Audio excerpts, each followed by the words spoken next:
दोनों शिव और शिवा बड़े ही प्रसन्न होते हैं, बड़े आनंद में रहते हैं। तदनंतर परम स्वतंत्र वे शिवा लीलावशात उन्मत्त वेश में भगवान शिव जी के आज्ञा से द्वार पर आई। कौन? शिवा अजीब भेष बनाती है और भगवान शिव के द्वार पर आ जाती है। तो तब उन देवी को साधारण नारी समझ करके भैरव ने उन्हें बाहर जाने से रोक दिया। नहीं पहचान पाए भैरव कि ये कौन है, क्योंकि भगवती शिवा ने अपना विकराल रूप बनाया था। ऐसा रूप बनाया था कि भैरव पहचान ही नहीं पाए। रोक दिया कि आप बाहर नहीं जाओगे। जब भैरव ने भगवती को एक सामान्य नारी की दृष्टि से देखा तो भगवती बड़ी क्रोधित हो जाती है। ये मुझे रोकने वाला कौन होता है? इतनी क्रोधित हुई कि उन्होंने साप दे दिया भैरव को। क्या बोलती है जगदम्बा? नारी दृष्ट्या पश्यसि त्वं यतो मां पुरुषाद्धम अतो भवधारायां हि मानुषत्वं च भैरव। हे अधम, हे भैरव, तुम मुझे सामान्य स्त्री की दृष्टि से देख रहे हो, इसीलिए तुम पृथ्वी पर मनुष्य रूप धारण करो। जाओ, हम तुमको शाप देती है। इस प्रकार भगवती पार्वती ने भैरव को शाप दे दिया। तब महान हाहाकार मच गया। पार्वती इस लीला से भैरव अत्यंत दुखी हुए। जब सुना कि मुझे शाप मिल गया है, बहुत दुखी होते हैं।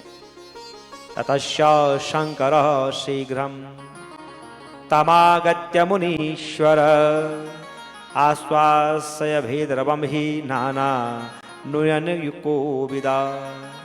इसके बाद अनेक विध अनुपम विनय में प्रवीण भगवान शंकर शीघ्रता से वहां पर आ गए और भैरव को आश्वस्त करते हैं। तब उस साप से एवं शिव जी की इच्छा से वे भैरव मनुष्य योनि में बेताल नाम से उत्पन्न होते हैं।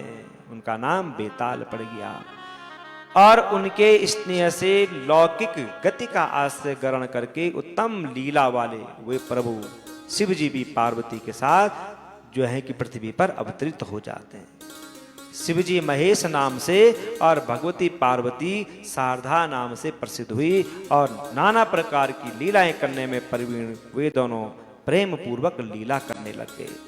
इति ते कथितं तात महेश चरितं वरम धन्यम यशस्यमायुष्यम सर्वकाम फलप्रदम। हे तात, इस प्रकार मैंने शिव जी के उत्तम चरित्र का वर्णन आपसे किया है। ये चरित्र ऐसा है जिसमें महेश और शारदा नाम से दोनों विख्यात होते हैं। इस चरित्र को जो सुनता है उसे धन, यश, आयु सभी प्रकार के फलों की प्राप्ति हो जाती है। बोलो महेश भगवान की, बोलो शारदा मैया की।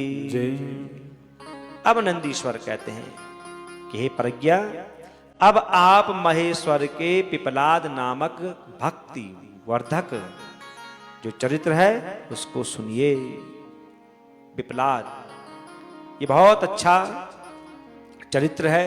इसको सुनने से शनि की 7.5 की निवृत्ति होती है, ढैया की निवृत्ति हो जाती है। क्या है ये चरित्र? एकदा निर्जरा सर्वे वासवाद्या मुनीश्वरा वृतासुर सहायैश्च दैत्यरासन पराजिता। हे मुनीश्वर, किसी समय की बात है, इंद्रादि सभी देवताओं को वृत्रासुर की सहायता से दैत्यों ने पराजित कर दिया। देवताओं पर आक्रमण करते हैं दैत्य, देवताओं को पराजित कर देते हैं, हार मान हो जाते हैं, देवता कंदराओं में छिप जाते हैं, दैत्यों का अधिपति हो जाता है। जब उन सभी देवताओं ने सहसा दधीचि मुनि के आश्रम में अपने श्रेष्ठ अस्त्रों को फेंक दिया, जब हार मान हो गए तो महात्मा दधीचि उनके आश्रम में सारे अस्त्रों को फेंक देते हैं और पराजय स्वीकार कर ली कि हम हार मान हो गए हैं, हम इन दैत्यों को नहीं जीत सकते हैं, ये हम पर बहुत भारी पड़ रहे हैं। सारे अस्त्रों को वहीं फेंक दिया दधीचि मुनि के आश्रम में। इसके बाद शीघ्र ही सभी देवता पीड़ित होकर के और ब्रह्मा जी के पास गए, अपना सारा दुख निवेदित किया कि हमको बचाइए, हम देवताओं से युद्ध नहीं कर, हम उन दैत्यों से युद्ध नहीं कर सकते हैं, हम में इतनी शक्ति नहीं रह गई है, वे बहुत बलवान हैं, हम उनसे हारमान हो गए हैं। ब्रह्मा जी कहते हैं, हे देवताओं सुनो, त्वष्टा ने अपनी तपस्या के प्रभाव से आप लोगों का वध करने के लिए इसे उत्पन्न किया है, वृत्रासुर को। संपूर्ण दैत्यों का स्वामी यह वृत्त महान तेजस्वी है, महान बलवान है, इसे जीतना सरल नहीं है।